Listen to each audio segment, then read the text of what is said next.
I think I like it. All right, everyone. So today we're just going to be doing a breakdown uh, of our first trip out to Bois D'Arc Lake and kind of showing you guys some of the areas that we caught fish as best we can. None of the maps have or at least none of the maps that we have access to have the lake level at full pool like it currently is.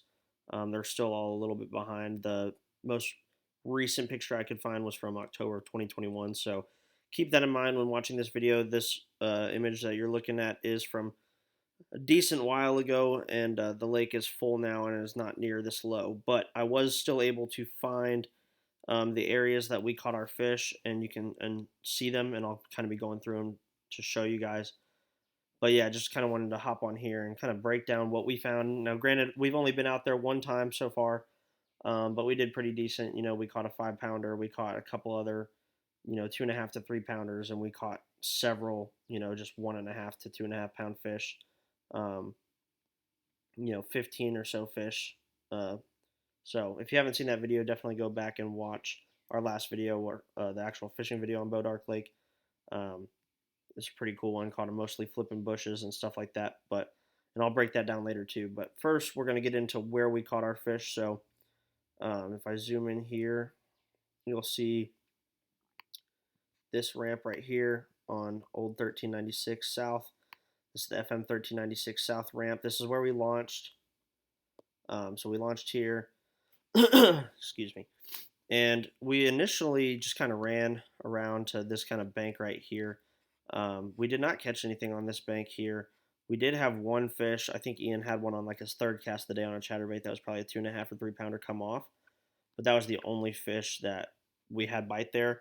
It was kind of just a grass bank, but there was a lot of bushes, like green bushes out, and a little bit deeper water out off the bank here. If I zoom in, you can kind of see, there's all kinds of bushes and timber. And that's, way deeper now, but you can see up here too, there's, scattered, isolated bushes in this old land here that's now all underwater. So that's kind of what we were doing for a little bit. Didn't really catch much. So then we decided to kind of just run around the corner here to this smaller creek. And this creek was pretty cool. Like I said, it looks a lot different now, so I apologize for the old imagery, but just kind of trying to help you guys out and kind of explain what we found. We came into this creek, and there's a bunch of timber back here. It's all in the water now. The water's probably, it's somewhere up in here. Like this would be the water level somewhere up in here. So we fished a good majority of this creek, and we did actually catch our first fish of the day somewhere in this area around this point. Just flipping a Yamamoto Yamatanuki in, I think, watermelon red, some kind of watermelon variant, just weightless on a Texas 4/0 hook there. And then that was the only bite we got in that creek, though. There was a couple other boats in there. We didn't see them catch much, so we left. After that, we did run, and we went over here and checked the dam. We also checked whatever this is. I don't know if it's just like an old water diversion that they use to help build the dam. I'm not really sure. But we did scan around and find this. We did try to fish it. It was in like 29 to 31 feet of water. We didn't catch anything off of it. There's a lot of fish and a lot of bait on the graphs around it, but I would assume that most of them weren't bass, just the way they were sitting and the way they were set up on the graph. Most of them looked like white bass and stuff like that. So did not catch anything there or on the dam. The dam was very underwhelming, honestly. It was just kind of like this weird shelf rock. We were hoping to be like riprap or at least have some chunky rock in it, and there was none. So we left there, came over here and hopped on some of these flats over here on this side. I think we actually pulled up somewhere in this area, and just kind of tried to push our way through the first row of trees back to some of the more open space and fish isolated timber and bushes. Didn't catch anything there either. So at this point, it's been a couple hours without any fish. Finally decided to leave this side of the lake, and we ran back over to kind of the south end where we had started. And we ran down into this creek here.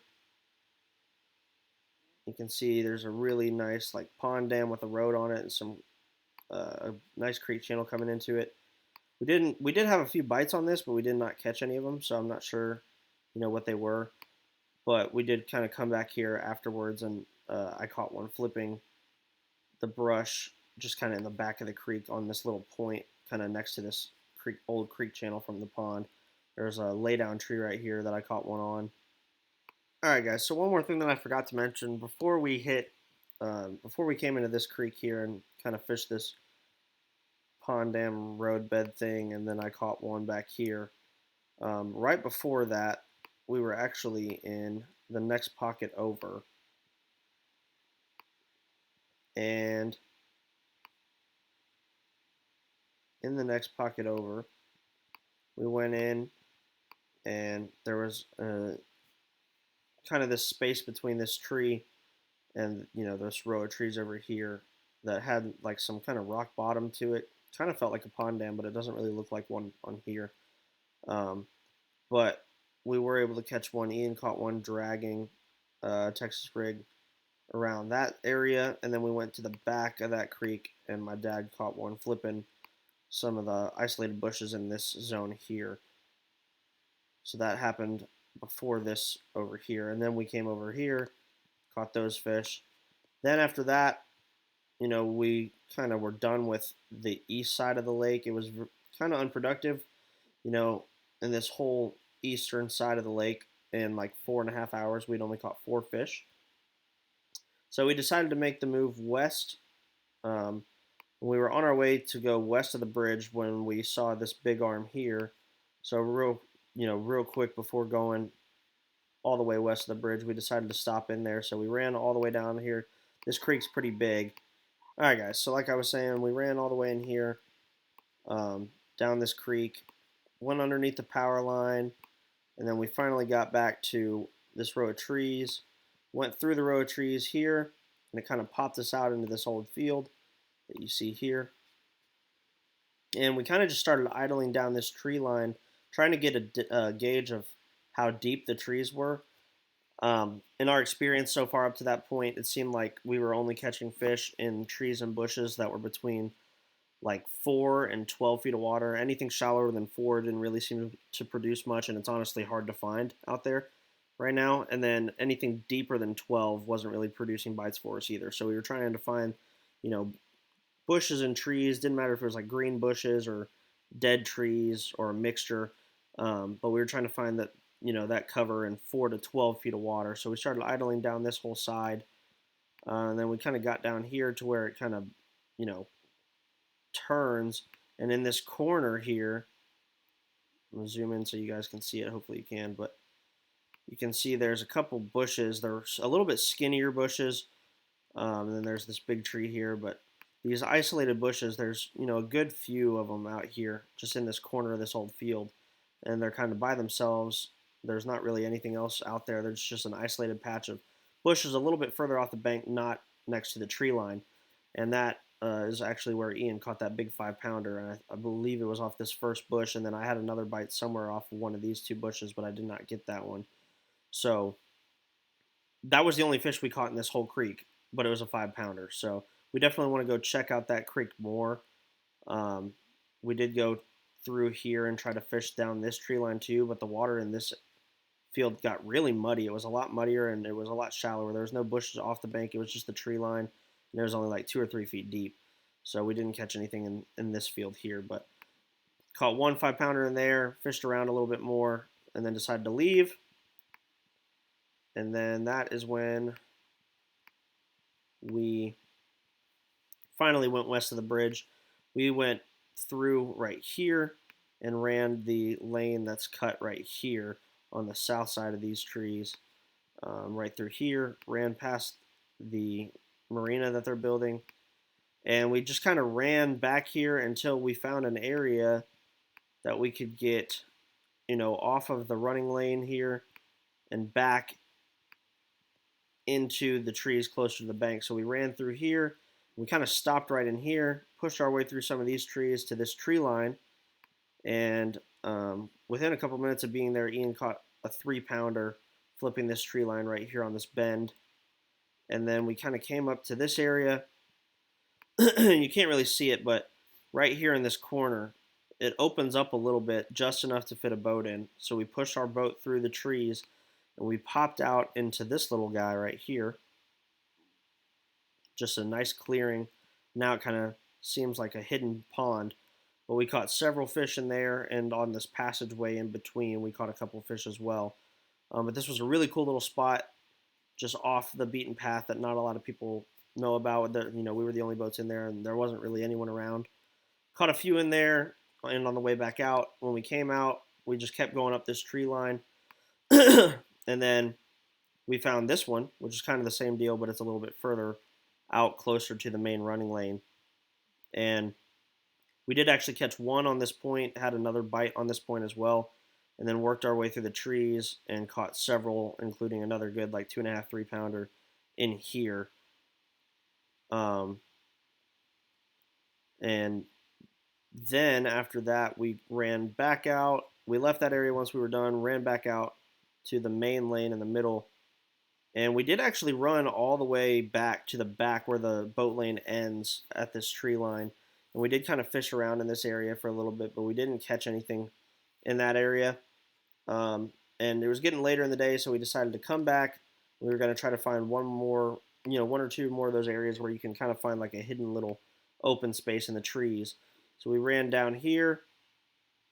As you can see, there's a lot of really good, deep, old creek channels that kind of run through all this area. It was really deep here. Like the water in these trees was like 20 to 30 feet deep. It was crazy deep, especially where this, creek channel was going through. There's an old culvert or something right there that we found on our side scan. But we didn't catch anything in any of this. And so we finally, we decided maybe it was a little too deep because we hadn't caught anything that deep that day. So we came back out and decided to try one more time before we head in for the day to find, a stretch of bushes and trees in that 4 to 12 feet of water. And luckily we found it not very far away. We kind of just came out of right here and ran right here and saw this little open spot closer to the bank. You could actually see the bank up here. And so we came over here, started flipping these trees, caught one or two on this stretch outside here. And then we came around here and went in here. You can get into this area, and I believe we caught one or two and missed a couple more just fishing this open spot, just going down the tree lines in here, as well as this little open spot as well. And the water, we could see water way back in here, but we couldn't get to it through these trees. These trees were too thick, but I think next time we go, we're going to try to see if we can get through this little kind of open passageway here to some of the water that we saw back there and explore a little more. But we did catch, a couple fish here in this area as well. And that was kind of the end of our day. After that, we packed it up and went home. But that's area-wise what we were doing. We definitely caught most of our fish on this west side of the lake. As you can see, I have a little bit more waypoints, and they're kind of more tightly grouped together. We were catching fish at a much higher rate on this side, but we did catch our biggest fish of the day over here. So something to think about whenever you go out there. But, like I said, we had caught in like 4 hours of fishing 4 fish on this east side of the lake prior to catching this 5-pounder. So I guess 5 fish on this side of the lake in like 4.5 hours.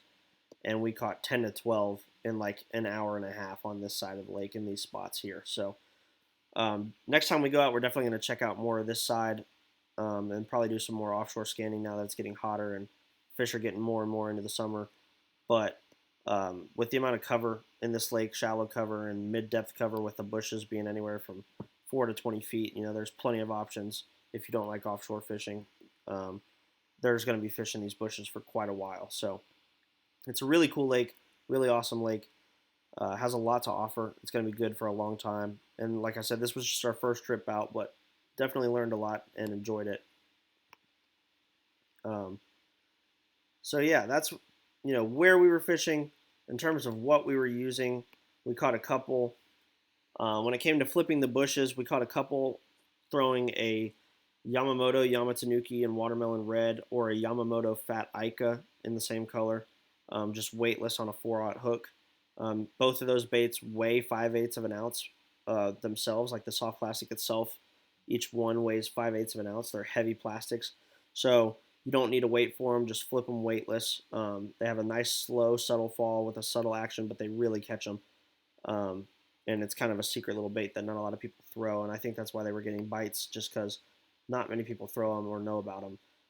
And then we were just flipping as well a 3/8 ounce Texas rig with a 4/0 hook, just with, you know, a creature or beaver style bait like the Big Bite Baits BFE, or Missile Baits D-Bomb, stuff like that, in either summer craw, you know, half green pumpkin, half chartreuse, or in the BFE we were also catching a lot on the colored tilapia magic. So just flipping, you know, your standard green pumpkin, watermelon colored creature baits will get you bites. And then other than that, we did have a couple fish eat a white chatterbait, a 3/8 ounce jackhammer, in the color Spot Remover, with a Lake Fork Trophy Lures Live Magic Shad as the trailer, and just white or like smoky shad color. Had a couple on that, and then we also did catch a couple on a green pumpkin Senko on a Wacky Rig. And that was it. We did not get any topwater bites, unfortunately. Didn't get any spinnerbait bites this day, but we didn't really throw one around because we were catching them on the chatterbait. But the majority of our fish just came flipping the cover.